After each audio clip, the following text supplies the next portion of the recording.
என் அன்பு சகோதர சகோதரிகளே, நம்முடைய ஆண்டவரும் இரட்சகருமாகிய இயேசு கிறிஸ்துவின் நாமத்தினாலே உங்களை அன்போடு கூட வாழ்த்துகின்றேன். ஒரு 6 மாதங்களை முடித்து இந்த வருஷத்தின் 2வது 6 மாதத்திற்குள் நம்மை பிரவேசிக்க வைத்த தேவனுக்கு உள்ளத்தின் ஆழத்திலிருந்து நான் நன்றிகளையும் துதிகளையும் ஏறெடுக்கின்றேன். ஆண்டவர் உங்கள் வாழ்க்கையில் இந்த 6 மாதம் செய்த அற்புதமான கிரியைகளுக்காக நாம் இந்த நாளிலிருந்தே கர்த்தரை மனதார ஸ்தோத்திரிக்க வேண்டும். இந்த மாதத்தை துவங்கும் பொழுது, ஆண்டவர் நீர் என்ன சொல்லுகிறீர் எங்களுக்கு, ஆண்டவரே நீர் எங்களோடு கூட என்ன பேசுகிறீர் என்று ஜெபத்திலே காத்திருந்த பொழுது தேவன் தந்த ஒரு வாக்குத்தத்தமான வசனத்தை நான் உங்களோடு கூட பகிர்ந்து கொள்ளுகிறேன். நீ சகலத்தையும் திருப்பிக் கொள்ளுவாய். இதுதான் ஆண்டவர் இந்த மாதத்திற்கென்று கொடுத்த வார்த்தை. நீ சகலத்தையும் திருப்பிக் கொள்ளுவாய். உங்கள் வாழ்க்கையிலே நீங்கள் பலவிதமான காரியங்களை கடந்த நாட்களில் இழந்து போயிருப்பீர்கள். எத்தனையோ காரியங்கள் உங்களை விட்டு கடந்து போயிருந்திருக்கும். உங்கள் குடும்பத்தின் சமாதானம், சந்தோஷம், உங்கள் குடும்பத்தின் ஆனந்தம், உங்கள் சுகம், உங்களுடைய சுக வாழ்வு, உங்கள் வாழ்க்கை நன்மைகள், உங்கள் வேலை, உங்கள் திருமண வாழ்வில் இருக்கிற மகிமை, எத்தனையோ காரியங்களை நீங்கள் இழந்து போயிருந்திருக்கலாம். ஆனால் இந்த ஆண்டவர் இழந்தவைகளை திருப்பி தருகிற தேவன். அவர் சொல்லுகிறார், நீ சகலவற்றையும் திருப்பிக் கொள்ளுவாய். இந்த அற்புதமான வார்த்தையோடு இந்த மாதத்தை நாம் துவங்குகிறோம். நீங்கள் சகலவற்றையும் திருப்பிக் கொள்ளுவீர்கள். மகனே, மகளே, நீ சகலவற்றையும் திருப்பிக் கொள்ளுவாய். இழந்த அனைத்தையும் நீ திருப்பிக் கொள்ளுவாய். திருப்புகிறதற்கு உன் தேவன் உன்னோடு கூட இருந்து உனக்கு உதவி செய்வார். இதுதான் இந்த மாதத்திற்கென்று தேவன் கொடுத்த வார்த்தை. ஒரு வேத வசனத்தை வாசிக்க விரும்புகிறேன். 1 சாமுவேலின் புத்தகம் 30ஆம் அதிகாரம் 8வது வசனம். தாவீது கர்த்தரை நோக்கி, நான் அந்த தண்டை பின்தொடர வேண்டுமா, அதை பிடிப்பேனா என்று கேட்டான்.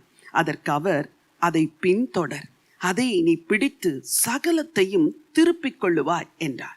தாவீது சவுலினால் துரத்தப்படும் பொழுது பெலிஸ்திய தேசத்திலே போய் தஞ்சம் புகுந்து அந்த ராஜாவாகிய ஆகீசுக்கு உண்மையாயிருக்கிறான். இவர் ஒரு அரசனாய் வாழ வேண்டியவர். ஆனால் அங்கே ஒரு அரசனுக்கு கீழே அடங்கி இருந்து ஒரு போர் சேவகனை போல அந்த அரசனுக்கு உண்மையாய் அவருடைய யுத்தங்களை எல்லாம் செய்து கொண்டிருந்தார். இப்படிப்பட்ட சூழ்நிலைமையில் பெலிஸ்தரின் பிரபுக்களுக்கு தாவீதின் மேல் வெறுப்பு. இவன் நம்மோடு கூட யுத்தத்திற்கு வரக்கூடாது, இவனை அனுப்பிவிட வேண்டும் என்று அவர்கள் ராஜாவினிடத்தில் பேசுகிறார்கள். ராஜாவும் அவனை அனுப்பிவிடுகிறார். எவ்வளோ பெரிய ஒரு அவமானமான ஒரு சூழ்நிலைமை. சொந்த தேசத்திலும் தேவனுடைய வாக்குத்தத்தம் நிறைவேறவில்லை. அந்நிய தேசத்தில் தஞ்ச புகுந்த இடத்திலும் தனக்கு விரோதமான எதிரிகள். இப்படிப்பட்ட சூழ்நிலையில் தாவீது தன்னோடு கூட இருந்த 600 மனுஷரோடு திரும்பி வருகிறார். அவர் திரும்பி வரும் பொழுது தன் மனைவி, தன் பிள்ளைகள் எல்லாரையும் விட்டு சென்றாரே, சிக்லாக் என்ற ஒரு இடம். அந்த பட்டணமானது அமலேக்கியரால் பிடிக்கப்பட்டு சுட்டரிக்கப்பட்டு சூறையாடப்பட்டு கிடந்தது. தாவீதோடு கூட இருக்கிற மனிதர்கள் அழுகிறார்கள், புலம்புகிறார்கள், கதறுகிறார்கள். வேதம் சொல்லுகிறது, தங்களுக்கு பலன் இல்லாமற் போக மட்டும் அவர்கள் அழுதார்கள் என்று நாம் வாசிக்கிறோம். பட்டணம் சுட்டரிக்கப்பட்டு கிடக்கிறது. பிள்ளைகளை காணோம், குடும்பத்தை காணோம், பொருட்களை காணோம், ஆஸ்தியை காணோம், ஆடு மாடுகளை காணோம். தாவீது எல்லாவற்றையும் இழந்த ஒரு நிலைமை. பலனில்லாமற் போக மட்டும் அவர்கள் அழுதார்கள் என்று வேதம் சொல்கிறது.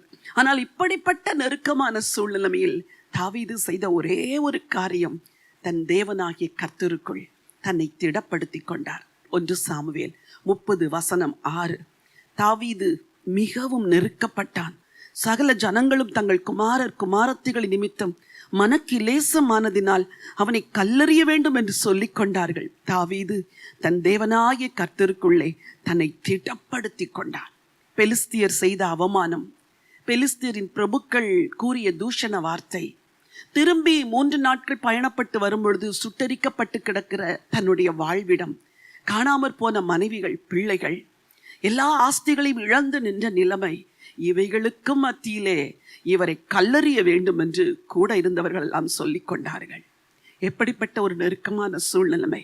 என் அன்பு சகோதரனே, என் அன்பு சகோதரியே, ஒருவேளை இந்த மாதத்தை துவங்கும் பொழுதே நீங்கள் இப்படிப்பட்ட நிந்தையும் அவமானமும் மனக்கிலேசமுமான ஒரு சூழ்நிலைமையில் இந்த மாதத்தை துவங்கி இருக்கலாம். ஆண்டவரே, எல்லாவற்றையும் இழந்து நிற்கிறேன், எதுவும் என்னிடத்தில் இல்லை, செய்ய வேண்டுவது இன்னதென்று புரியவில்லை என்று கலக்கத்தோடு நீங்கள் இந்த மாதத்தை துவங்கி இருக்கலாம். ஒரே ஒரு காரியத்தை செய்யுங்கள். தாவீது தன் தேவனாகிய கர்த்தருக்குள் தன்னை திடப்படுத்தி கொண்டார். தாவீது என்ன செய்திருப்பார் என்று நான் யோசித்து பார்த்தேன். தாவீது தேவனை நோக்கி பார்த்திருப்பார். ஆண்டவரே, உம்மை நோக்கி பார்க்கிறதுக்கு கூட எனக்கு பலன் இல்லை. பலன் இல்லாமற் போகும் வரைக்கும் நான் அழுது புலம்பி அடங்கிவிட்டேன். இனிமேல் நான் நம்பிக்கை கொண்டு வாழ வேண்டுமென்றால் எனக்கு ஒரே ஒரு நம்பிக்கை, உம்மை நான் நோக்கி பார்க்கிறேன்.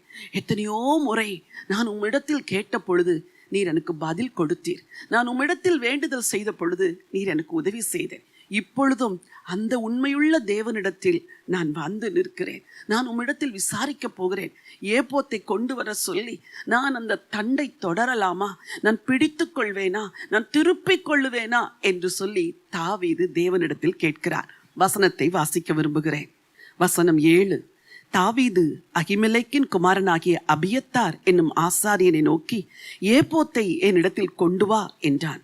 அபியத்தார் ஏபோத்தை தாவீதினிடத்தில் கொண்டு வந்தான். தாவீது கர்த்தரை நோக்கி, நான் அந்த தண்டை பின்தொடர வேண்டுமா? அதை பிடிப்பேனா என்று கேட்டான். அதற்கு அவர், நீ அதை பின்தொடர், அதை நீ பிடித்து சகலத்தையும் திருப்பிக் கொள்ளுவாய் என்றார். தாவீது தன்னை திடப்படுத்தி கொண்டு தேவனிடத்தில் வந்து நிற்கிறார். நான் அதை பின்தொடரலாமா? நான் பிடித்து கொள்வேன் ஆண்டவரே, எனக்கு சொல்லும். ஆண்டவர் சொல்லுகிறார், நீ பின்தொடர், அதை பிடித்து சகலவற்றையும் திருப்பிக் கொள்ளுவாய் என்று வாக்கு கொடுக்கிறார். என் அன்பு தேவனுடைய பிள்ளைகளே, இந்த ஒரு வார்த்தை தான் தாவீதை பலப்படுத்தியது. கிளம்புகிறார்கள். 600 பேர் கிளம்பும் பொழுது 200 பேர் தங்கி விடுகிறார்கள். 400 பேர் புறப்படுகிறார்கள். அதில் 200 பேர் விடாய்த்து போனார்கள். எங்களால் முடியாது தாவீது, எங்கள் உள்ளம் துக்கத்தினால் நிறைந்திருக்கிறது. எங்கள் வாழ்க்கை ஒரு பரதேசிய போன்ற வாழ்க்கையா இருக்கிறது. நம்பிக்கையெல்லாம் இழந்து போயிருக்கிறோம். சரீரத்திலும் பலன் இல்லை. 3 நாட்கள் நடந்து வந்திருக்கிறோம். ஏற்கனவே இன்னும் போய் யுத்தம் செய்ய எங்களிடத்தில் பலன் இல்லை என்று சோர்ந்து போனவர்களாய் அடுத்த 200 பேரும் தங்கிவிட்டார்கள். மீதி கையில் இருக்கிறவர்கள் 200 பேர். இந்த 200 பேரோடு கூட தாவீது தொடர்கிறார். உங்கள் வாழ்க்கையிலே பலவிதமான மன சோர்வுகள், பலவிதமான மன கிலேசங்கள். ஐயோ ஆண்டவரே, ஜெபித்து ஜெபித்து நான் சோர்ந்து போய் கிடக்கிறேன். உபவாசித்து உபவாசித்து நான் தளர்ந்து போயிருக்கிறேன். இன்னும் நான் ஜெபிக்க வேண்டுமா? இன்னும் நான் உபவாசிக்க வேண்டுமா? இன்னும் நான் முன்னேற வேண்டுமா என்று கண்ணீரோடு நீங்கள் இன்றைக்கு இந்த வார்த்தையை கேட்டுக்கொண்டிருப்பீர்கள் என்றால் உங்களுக்கு சொல்லுகிறேன், தாவீது விடாய்த்திருந்தும் அவர்களை பின்தொடர்ந்தார் என்று வாசிக்கிறோம். விடாய்த்து போயிருக்கிற உங்களுக்கு சொல்லுகிறேன், இன்னும் கொஞ்சம் தேவனை நம்புங்கள். இன்னும் கொஞ்சம் தேவனை சார்ந்திருங்கள். இன்னும் கொஞ்சம் தேவனிடத்தில் ஜெபம் பண்ணுங்கள். இன்னும் கொஞ்ச நாட்கள் தேவனுக்காய் காத்திருங்கள். இந்த தேவன் உங்களுக்காக கிரியை செய்வார். தொடர்ந்து செல்லுகிறார்கள். அங்கே ஒரு வழியை திறக்கிறார். அங்கே அமலேக்கியர் எல்லாம் தங்கள் கொள்ளைக்காக ஆடி பாடி சந்தோஷித்துக் கொண்டிருக்கும் பொழுது தாவீதும் அவனோடு இருந்த 200 பேரும் விடாய்த்திருந்தும், தாகத்தோடு இருந்தும், பசியோடு இருந்தும், மனதில் தளர்வோடு இருந்தும், சிறைப்பிடிக்கப்பட்டு கிடக்கிற தங்கள் குடும்பம், மனைவி, பிள்ளைகளை எல்லாம் பார்த்தவுடன் புது பலனை பெற்று அமலேக்கியரோடு யுத்தம் செய்து அவர்கள் எல்லாரையும் மேற்கொண்டு சகலவற்றையும் திருப்பிக் கொண்டார்கள். இதை அருமையான ஒரு வார்த்தை விளக்குகிறது. உங்களுக்காய் வாசிக்க விரும்புகிறேன். 1 சாமுவேல் 30:18-19. அமலேக்கியர் பிடித்து கொண்டு போன எல்லாவற்றையும், தன்னுடைய 2 மனைவிகளையும் தாவீது விடுவித்தான்.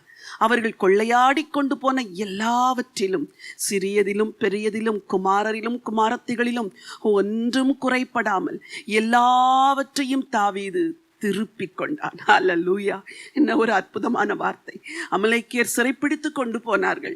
ஆனால் தன் 2 மனைவிகளை தாவீது விடுவித்தான். என் அன்பு சகோதரனே, உங்கள் மனைவியை ஆண்டவர் விடுவிப்பார். தன் பிள்ளைகளை தாவீது மீட்டு கொண்டார். என் அன்பு பெற்றோரே, உங்கள் பிள்ளைகளை ஆண்டவர் நிச்சயமாய் திருப்பிக் கொள்ளும்படி இந்த நாட்களில் கிரியை செய்வார். உங்களுக்குரிய சகல பொருட்கள், எத்தனையோ காரியங்களை இழந்து போனீர்கள். வேலை இழந்தீர்கள், உங்கள் பணத்தை இழந்தீர்கள், சொத்தை இழந்தீர்கள், மன சமாதானத்தை இழந்தீர்கள். வேதம் சொல்கிறது, இழந்த எல்லாவற்றையும் தாவீது திருப்பிக் கொண்டார். திரும்பி வரும் பொழுது இது தாவீதின் கொள்ளை என்று எல்லாரும் சந்தோஷமாய் தேவனை துதித்து கொண்டு வந்தார்கள். அதே தேவன் உங்கள் வாழ்க்கையில் இந்த மாதத்தில் கிரியை செய்வார். அதே ஆண்டவர், நீ தொடர்ந்து செல், நீ தொடர்ந்து போ, நீ தொடர்ந்து முன்னேறு, இன்னும் விசுவாசத்தில் கொஞ்ச காலம் தைரியமா இரு, நான் உன்னோடு கூட வருவேன். நீ விடாய்த்து போனாய், ஆனாலும் எழுந்து பின்தொடர் மகனே, பின்தொடர் மகளே, நீ சகலவற்றையும் திருப்பிக் கொள்ளுவாய் என்று ஆண்டவர் இந்த மாதத்தில் உங்களுக்கு வாக்கு கொடுக்கிறார். இந்த வார்த்தையை நம்புங்கள். என் வார்த்தையை கேட்கிற சகோதரனே, தொழிலில் இழந்து போனீர்களா? பணத்தை இழந்து போனீர்களா? சகோதரி, உங்கள் குடும்பம் உடைக்கப்பட்டு உங்கள் பிள்ளைகளை இழந்து நிற்கிறீர்களா? உங்கள் பிள்ளைகள் உங்களுக்கு தூரமா இருக்கிறார்களா? இன்னைக்கு ஆண்டவர் சொல்லுகிறார், நீ சகலவற்றையும் திருப்பிக் கொள்ளுவாய் மகளே. ஹல்லேலூயா. இந்த மாதத்தின் கடைசி 7 நாட்கள் நம்முடைய ஊழியத்திலே விசேஷித்த உபவாச ஜெபம் குடும்பங்களுக்கு என்று நடைபெற்று கொண்டிருக்கிறது. நான் உங்களுக்கு இந்த செய்தியை பதிவிடுகிற இந்த நாள் அந்த உபவாச ஜெபத்தின் 6ஆம் நாள். உபவாசத்தோடு கூட நான் உங்களுக்கு இந்த வார்த்தையை நான் சொல்லுகிறேன். இந்த உபவாசத்தை துவக்குகிற முதல் நாளிலேயே கர்த்தர் சொன்னார், இந்த நாட்கள் பீரியட் ஆஃப் ரெஸ்டரேஷன், நான் எல்லாவற்றையும் திருப்பிக் கொள்ளுகிற நாட்கள் என்று சொன்னார். ஒவ்வொரு நாளும் ஒரு காரியத்தை சொல்லி நாங்கள் ஜெபித்தோம். முதல் நாள், ஆண்டவர் எல்லாவற்றையும் ரெஸ்டோர் பண்ணுவேன், ஐ வில் ரெஸ்டோர் என்று சொன்னார். 2வது நாள், ஐ வில் ரிவைவ் என்று ஆண்டவர் சொன்னார்.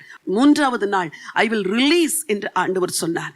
4வது நாள், ஐ வில் ரீபில்ட் என்று தேவன் சொன்னார். 5வது நாள், அது கர்த்தரின் ஓய்வு நாள். அந்த நாளிலே ரிஜாய்ஸ் இன் மீ என்று தேவன் சொன்னார். 6ஆம் நாளாகிய இந்த நாளிலே ரிஃபர்மேஷன் என்று ஆண்டவர் சொன்னார். ஒரு புது சீர்திருத்தத்தை தேவன் உண்டு பண்ண போகிறார். புதிய காரியத்தை தேவன் உங்கள் வாழ்க்கையிலே நிச்சயமாய் செய்வார். நீங்கள் சகலவற்றையும் திருப்பிக் கொள்ளுகிற நாட்கள் இது. தாவீது சகலவற்றையும் திருப்பிக் கொண்டார். சரி, வேதத்தில் வேறு யாராவது இதை போல இழந்ததை திருப்பிக் கொண்டார்களா என்று நான் வேதத்தை படித்து பார்த்த பொழுது, ஆதியாகமத்தின் புத்தகம் 13ஆம் அதிகாரத்தில் ஆபிரகாமின் சகோதரனாகிய லோத்து ஆபிரகாமை விட்டு பிரிந்து போகிறார். அவர் பிரிந்து போய் சோதோமிலே குடியிருக்கிறார். அது தேவனுக்கு ஏற்புடையதல்லாத ஒரு இடம்தான். 14ஆம் அதிகாரத்திலே லோத்தும் அவனுக்குரிய எல்லாரும் சிறைப்பட்டு போனார்கள் என்று நாம் வாசிக்கிறோம். சிறைப்பட்டு போன லோத்தை ஆபிரகாம் குற்றம் கண்டுபிடித்து, நீ என்னை விட்டு விலகினாய், ஆகவே உனக்கு இந்த சிறையிருப்பு என்று சொல்லவில்லை. அவன் சிறைப்பட்டு போன பிறகு அந்த செய்தியை கேட்டவுடன் தன் வீட்டில் தன் கைப்படிந்த 318 பேருக்கு ஆயுதம் தரிப்பித்து ஆபிரகாம் யுத்தத்திற்கு செல்லுகிறார். இந்த யுத்தத்தில் இவர்கள் யுத்த வீரர்கள் அல்ல. ஆபிரகாமும் அவரோடு கூட இருந்தவர்களும் பெரிய யுத்த வீரர்கள் அல்ல. ஆனால் எல்லாரும் ஆயுதம் தரித்து யுத்தத்திற்கு செல்லுகிறார்கள். நீங்கள் கூட உங்கள் வாழ்க்கையில் இழந்தவற்றை திருப்பிக் கொள்ள பிசாசோடு செய்கிற யுத்தத்தில், ஐயோ எனக்கு இது பழக்கம் இல்லை என்று நீங்கள் நினைப்பீர்கள் என்றால், உங்களைப் போல ஜெபிக்கிற ஜெப வீரர்களோடு நீங்கள் இணைந்து உங்கள் குடும்பத்திற்காக யுத்தம் செய்யும் பொழுது ஆண்டவர் சகலவற்றையும் திருப்பி தருவார். இங்கே வசனத்தில் என்ன நடந்தது என்று உங்களுக்கு நான் வாசிக்க விரும்புகிறேன். ஆதியாகமம் 14ஆம் அதிகாரத்திலே 15. ராக்காலத்திலே அவனும் அவன் வேலைக்காரரும் பிரிந்து பவிஞ்சுகளாய் அவர்கள் மேல் விழுந்து அவர்களை முறியடித்து தமஸ்குவுக்கு இடதுபுறமான ஓபா மட்டும் துரத்தி சகல பொருட்களையும் திருப்பி கொண்டு வந்தான். தன் சகோதரனாகிய லோத்தையும் அவனுடைய பொருட்களையும் ஸ்திரீகளையும் ஜனங்களையும் திருப்பி கொண்டு வந்தான். என்ன ஒரு அற்புதமான வார்த்தை பாருங்கள். ஆபிரகாமின் சகோதரன் சிறைப்பட்டு போகிறான். என் அன்பு தேவனுடைய பிள்ளைகளே, இந்த நாட்கள் கடைசி காலங்கள். உங்களையும் உங்கள் குடும்பத்தையும் சிறைப்பிடித்து கொள்ளும்படி பிசாசு கிரியை செய்கிற ஒரு காலம். உங்கள் பிள்ளைகளை திருடி கொண்டு செல்லும்படி பிசாசு கிரியை செய்கிற ஒரு காலம்.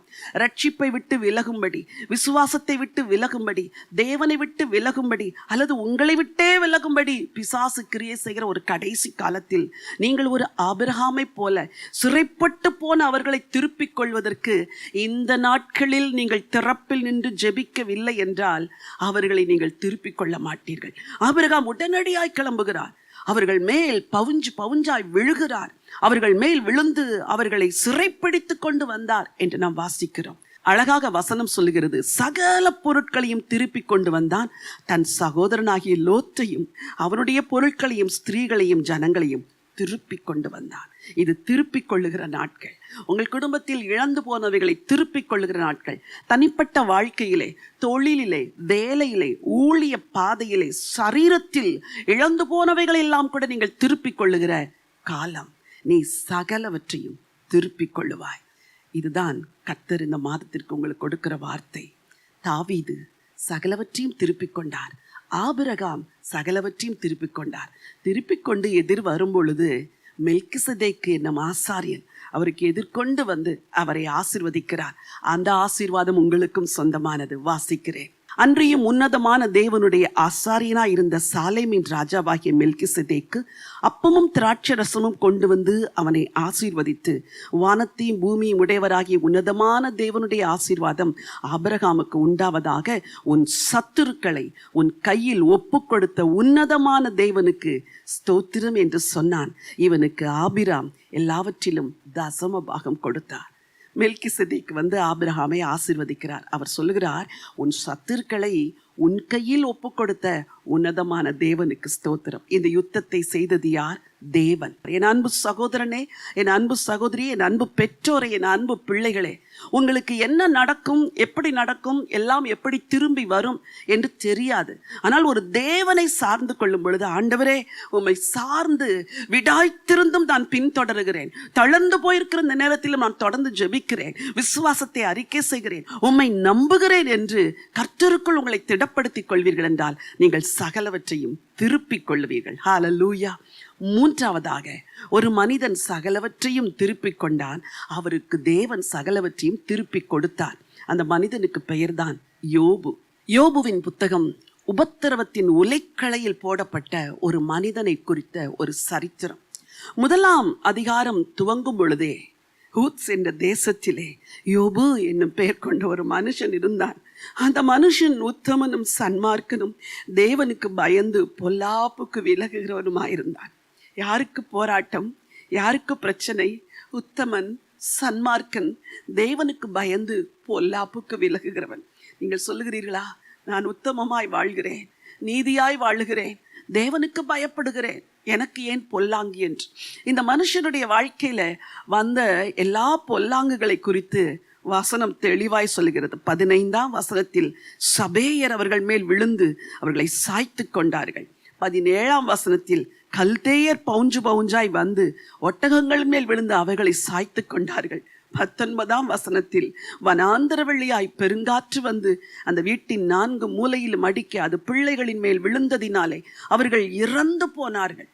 அடுத்தடுத்து யோபுவின் வாழ்க்கையில சோதனை, போராட்டம், இழந்து போனார், இழந்து போனார், இழந்து போனார் என்று நாம் வாசிக்கிறோம். 2ஆம் அதிகாரத்தில் சாத்தான் போய் நின்று சொல்லுகிறான், அவனுக்கு உண்டான எல்லாவற்றையும் தொட்டீர், பரவாயில்லை, அவன் சரீரத்தை தொடும், அவனை உபத்திரவப்படுத்தும் சரீரத்தில் என்று சொல்லுகிறான். ஆண்டவருக்கு தெரியும், என்ன நடந்தாலும் என் தாசனாகிய யோபு என்னை மறுதலிக்க மாட்டார் என்று. அவனை உன் கையிலே ஒப்புக் கொடுக்கிறேன், ஜீவனை மாத்திரம் தொடாதே என்று ஆண்டவர் அனுமதிக்கிறார். தேவ ஜனங்களே, உங்கள் வாழ்க்கையில் சில வியாதிகள், சில கொடுமையான வியாதிகள், அது நிமித்தம் வருகிற மன உளைச்சல்கள், பலவீனங்கள், இவைகள் எல்லாம் உங்களை திகைக்க வைத்துக் கொண்டிருக்கிறது. ஏன் எனக்கு இந்த சோதனை, ஏன் என் வாழ்வில் இதை அனுமதித்தீர் என்று கேட்டுக்கொண்டிருக்கிறீர்களா? உத்தமர், சன்மார்க்கன், தேவனுக்கு பயந்து தீமைக்கு விலகுகிற ஒரு மனிதனுக்கு நேரிட்ட சோதனைகளைத்தான் நாம் இங்கே வாசிக்கிறோம். பிசாசானவன் சரீரத்தை தொடுகிறான், ஓட்டை எடுத்து சுரண்டி கொண்டிருக்கிறார். யோபு, யோபு, உமக்கா இந்த நிலைமை? நீ சிங்காசனத்தில் உட்கார்ந்தால் எல்லாரும் உமக்கு முன்பதாக விழுந்து வணங்குவார்கள், வாலிபர்கள் உன்னை கண்டு பயந்து போவார்கள், வீதியிலே உட்கார்ந்தால் மக்களெல்லாம் உனக்கு வந்து மரியாதை செலுத்துவார்கள், நீயா இப்படி தரையிலும் சாம்பலிலும் உட்கார்ந்து ஓட்டை எடுத்து சுரண்டி கொண்டிருக்கிறாய் என்று எல்லாரும் கேட்கக்கூடிய ஒரு நிலைமைக்கு யோபு தள்ளப்பட்டார். வசனம் சொல்லுகிறது, இவை எல்லாவற்றிலேயும் யோபு தன் வாயினால் பாவம் செய்யவில்லை. உபத்திரவப்படும் பொழுது இவர்கள் தான் அதற்கு காரணம், இவர்கள் தான் இதற்கு காரணம், இவர்களால் தான் என் பிள்ளைகளை இழந்தேன், இவர்களால் தான் என் சொத்தை இழந்தேன் என்று கல்தேயரையும் சபேயரையும் சபிக்கிறீர்களா? இல்லை. இவைகளெல்லாம் தேவனுடைய அனுமதியோடு உங்கள் வாழ்க்கையில் நடக்கிறது. இவைகளையெல்லாம் தேவன் அனுமதித்திருக்கிறார். இந்த சரித்திரம் தொடருகிறது. நடுவிலே யோபு சொல்லுகிறார், என் மீட்பர் உயிரோடு இருக்கிறார், என் மீட்பர் உயிரோடு இருக்கிறார், என் பிள்ளைகள் இழந்து போனார்கள், என் ஆடு மாடுகள் இழந்து போனது, என் ஆஸ்தியெல்லாம் என்னை விட்டு போய்விட்டது, ஆனால் எதை இழந்தாலும் என் மீட்பரை நான் இழக்க மாட்டேன், என் மீட்பர் என்னோடு கூட இருக்கிறார். வாலிப மகனே, உன் வாழ்க்கையில் நேரிட்ட பலவிதமான சோதனைகள், போராட்டங்களிலே நீ ஆண்டவரை கேள்வி கேட்டு இவைகளெல்லாம் எனக்கு ஏன் நடந்தது, நான் உம்மை சேவிக்க மாட்டேன் என்று சொன்னாயா? மகளை, நீ எப்படி சொன்னாயா? இந்த யோபுவின் வாழ்க்கையை திரும்பி பாருங்கள். என் மீட்பர் உயிரோடு இருக்கிறார். எதை இழந்தாலும் தன் மீட்பரை யோபு இழக்கவில்லை. இந்த யோபுவுக்கு தேவன் செய்த காரியம் என்ன? வாசிக்க விரும்புகிறேன். யோபுவின் புத்தகம் 42ஆம் அதிகாரம் 10வது வசனம். யோபு தன் சிநேகிதருக்காக வேண்டுதல் செய்த போது கர்த்தர் அவன் சிறையிருப்பை மாற்றினார். யோபுவுக்கு இருந்த எல்லாவற்றை பார்க்கிலும் இரண்டத்தனையாய் கர்த்தர் அவனுக்கு தந்தருளினார். வசனம் 16. இதற்கு பின்பு யோபு 140 வருஷம் உயிரோடு இருந்து 4 தலைமுறையாக தன் பிள்ளைகளையும் தன் பிள்ளைகளுடைய பிள்ளைகளையும் கண்டான். யோபு நெடுநாள் இருந்து பூரண வயதுள்ளவனாய் மரித்தான். வசனம் 12. கர்த்தர் யோபின் முன்னிலைமையை பார்க்கிலும் அவன் பின்னிலைமையை ஆசீர்வதித்தார். 14,000 ஆடுகளும் 6,000 ஒட்டகங்களும் 1000 ஏர்களும் 1000 கழுதைகளும் அவனுக்கு உண்டாயின. 7 குமாரரும் 3 குமாரத்திகளும் அவனுக்கு பிறந்தார்கள். ஆண்டவர் இழந்த எல்லாவற்றையும் திருப்பி தருகிற தேவன். சில காரியங்களை ஆண்டவர் மீட்டு தருவார். சில காரியங்களை நீங்கள் இழந்து போவீர்கள் என்றால் அதற்கு பதிலாக இரட்டிப்பாக ஆண்டவர் சில நன்மைகளை உங்களுக்கு தருவார். இந்த வார்த்தையை நம்புங்கள். யோபுவுக்கு அப்படித்தான் செய்தார். பிள்ளைகளை இழந்தார். இழந்த பிள்ளைகள் பரலோகத்தில், ஆனால் அதற்கு பதிலாக பூலோகத்திலே வேறு பிள்ளைகளை கொடுத்தார். இழந்த ஆடு மாடுகள் ஒட்டகங்கள் எல்லாவற்றுக்கு பதிலாக ஆண்டவர் வேறு காரியத்தை திருப்பி கொடுத்தார். உங்கள் வாழ்க்கையிலும் அப்படித்தான். எதை இழந்தீர்களோ அதற்கு பதிலாக ஆண்டவர் வேறு காரியத்தை திரும்ப தருவார். அது இரண்டத்தனையாய் வரும். நீங்கள் ஒருபோதும் வெட்கப்பட்டு போவதில்லை. யோபு, இந்த கொப்பளங்களினால் நீ மரித்து போவாய் என்று பலர் சொல்லியிருக்கலாம். ஆனால் வசனம் சொல்லுகிறது, இவைகளுக்கு பிறகு யோபு 140 வருடம் உயிரோடு இருந்து பிள்ளைகளையும் குமாரரையும் குமாரத்திகளையும் பெற்றான். வசனம் முடியும் பொழுது சொல்கிறது, யோபு நெடுநாளாயிருந்து பூரண வயதுள்ளவனாய் மரித்தான். மரித்து விடுவேன், செத்து போவேன், என் குடும்பம் அழிந்து போகும், என் பிள்ளைகளின் வாழ்வை காண மாட்டேன், இனிமேல் நாங்கள் எழும்ப முடியாது என்று நம்பிக்கை இழந்திருக்கிற சகோதரனே சகோதரியே, உங்களுக்கு சொல்லுகிறேன், யோபுவுக்கு திரும்ப கொடுத்தது போல உங்களுக்கு இரண்டத்தனையான ஆசீர்வாதங்களை இந்த ஆண்டவர் திரும்ப தருவார். இழந்து போன சுகம் திரும்ப வரும். எந்த வியாதினால் படுக்கையில விழுந்து கிடக்கிறீர்களோ அந்த வியாதி படுக்கையிலிருந்து கர்த்தர் உங்களை எழுப்புவார். வியாதி படுக்கை முழுவதையும் மாற்றி போடுவார். யோபுவை போல நீங்கள் நெடுநாளா இருந்து கர்த்தருடைய மகிமைக்காக உங்கள் பிள்ளைகளையும் பிள்ளைகளின் பிள்ளைகளையும் காண்பீர்கள். நீ சகலவற்றையும் திருப்பிக் கொள்ளுவாய். இந்த வார்த்தையை நம்புங்கள். தாவீது சகலவற்றையும் திருப்பிக் கொண்டார். ஆபிரகாம் சகலவற்றையும் திருப்பிக் கொண்டார். இங்கே யோபு சகலவற்றையும் திருப்பிக் கொண்டார். இது திருப்புகிற காலம். கர்த்தர் எல்லாவற்றையும் கூட இருந்து உங்களுக்கு திருப்பி தருவார். உங்களுக்காய் ஜெபிக்க விரும்புகிறேன். ஜீவனுள்ள தேவனே, நல்ல ஆண்டவரே, நன்றி நிறைந்த உள்ளத்தோடு உம்மை நாங்கள் ஸ்தோத்திரிக்கிறோம் அப்பா. என் ஆண்டவர், நீர் உம்முடைய பிள்ளைகளின் வாழ்க்கையிலே துன்பங்களையும் துயரங்களையும் அனுமதித்தாலும், நஷ்டங்களையும் இழப்புகளையும் அனுமதித்தாலும் நீர் சகலவற்றையும் திருப்பி தருகிற தேவன் ஆண்டவரே. இன்றைக்கும் இந்த மாதத்தை நாங்கள் நன்றி நிறைந்த உள்ளத்தோடு துதித்து ஸ்தோத்திரித்து துவங்குகிறோம். 6 மாதங்களை முடிக்க வைத்த தெய்வமே உமக்கு ஸ்தோத்திரம். வருஷங்களின் நடுவிலே உம்முடைய கிரியைகளை உயிர்ப்பிக்கிற தெய்வமே உமக்கு கோடான கோடி ஸ்தோத்திரம் ஆண்டவரே.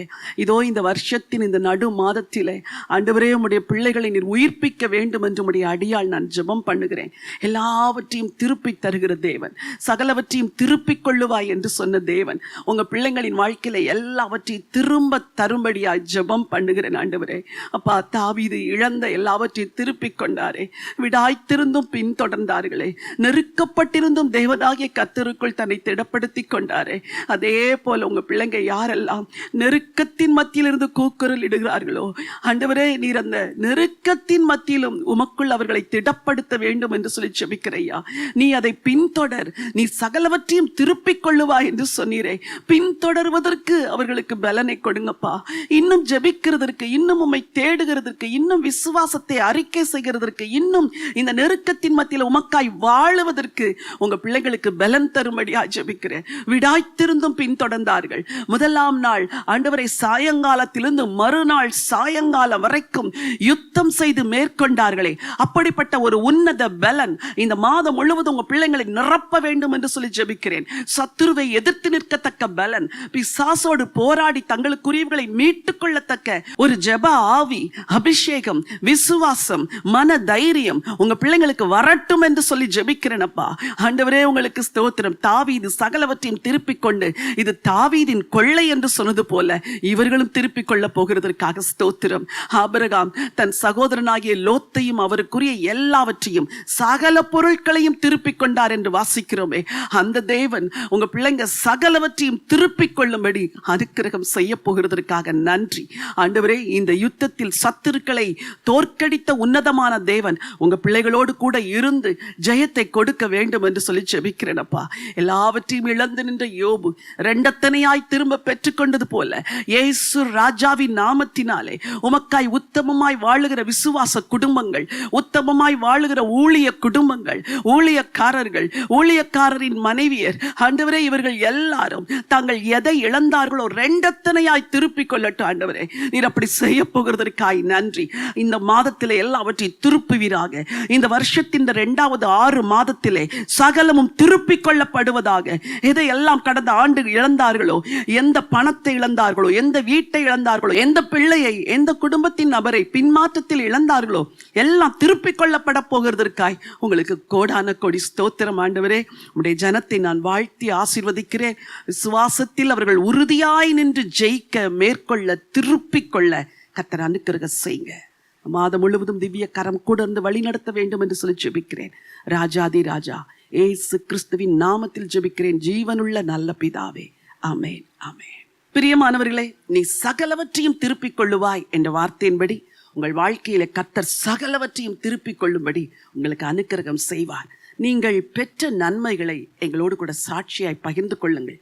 அது அநேகருக்கு ஆசீர்வாதமாக இருக்கும். அநேகருடைய விசுவாசம் பலப்பட ஏதுவாக இருக்கும். இந்த வாக்குத்தத்தத்தின் செய்திகளை தயவு செய்து நீங்கள் அநேகருக்கு பகிர்ந்து கொள்ளுங்கள். இந்த ஜூலை மாதம் நம்முடைய டுடேஸ் விக்டரி செய்தியானது பிற மொழிகளிலும் வெளிவருவதற்கு ஆண்டவர் அனுக்கிரகம் செய்தார். ஹிந்தி, தெலுங்கு, கன்னடா, ஆங்கிலம் இந்த 4 மொழிகளிலும் இந்த டுடேஸ் விக்டரி வெளிவருவதற்கு எல்லா முயற்சிகளையும் நாங்கள் எடுத்துக்கொண்டிருக்கிறோம். ஜெபியுங்கள். அது வெளிவரும் பொழுது இந்த மொழி தெரிந்த மக்களுக்கு அந்த செய்திகளை பகிர்ந்து கொள்ளுங்கள். அவர்களும் பிறருக்கு பகிர்ந்து கொள்ளும்படி அவர்களை உற்சாகப்படுத்துங்கள். கர்த்தர் தாமே இந்த மாதம் முழுவதும் உங்களை ஆசீர்வதித்து கிருபையாய் நன்மையாய் நடத்துவாராக. God bless you all.